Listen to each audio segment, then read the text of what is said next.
മുഹമ്മദ് നബി നീതിയുടെ സാക്ഷ്യം എന്ന പേരിൽ ജമാഅത്തെ ഇസ്ലാമി ഹിന്ദ് കേരളയുടെ ആഭിമുഖ്യത്തിൽ സംഘടിപ്പിക്കുന്ന ക്യാമ്പയിന് തുടക്കമായി. തൊടുപുഴ ഉത്രം റീജൻസിയിൽ വെച്ച് നടന്ന ചടങ്ങിൽ ജമാഅത്തെ ഇസ്ലാമി കേരള അമീർ പി മുജീബ് റഹ്മാൻ ക്യാമ്പയിൻ ഉദ്ഘാടനം ചെയ്തു. 2000-ഓളം പേർ പങ്കെടുത്ത ബഹുജന സംഗമവും നടന്നു. കേരളത്തിലെ പ്രമുഖ പണ്ഡിതന്മാരും സാമൂഹിക നിരീക്ഷകരും സംഗമത്തിന്റെ ഭാഗമായി.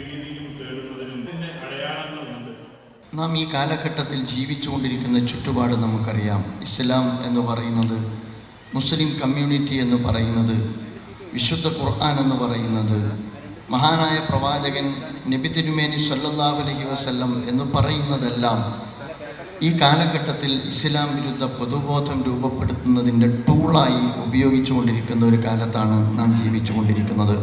ഇസ്ലാം നമ്മുടെ ജീവിതവുമായി ബന്ധപ്പെട്ട മാർഗദർശനമാണ്, ഐഡിയോളജിയാണ് ഇസ്ലാം എന്ന് പറയുന്നത്.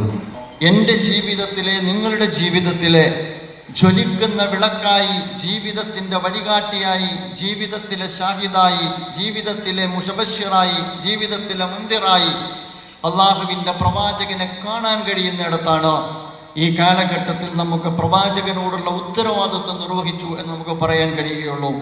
അതുകൊണ്ട് തന്നെ പ്രവാചകൻ റസൂലുള്ളാഹി സ്വല്ലല്ലാഹു അലൈഹി വസല്ലമയുടെ തിരുചര്യ ഈ കാലഘട്ടത്തിലും ലോകത്തിനുള്ള മാതൃകയാണ് എന്ന് ലോകത്തിന് പകർന്നു കൊടുക്കേണ്ടുന്ന ഉത്തരവാദിത്വം നമുക്കുണ്ട്.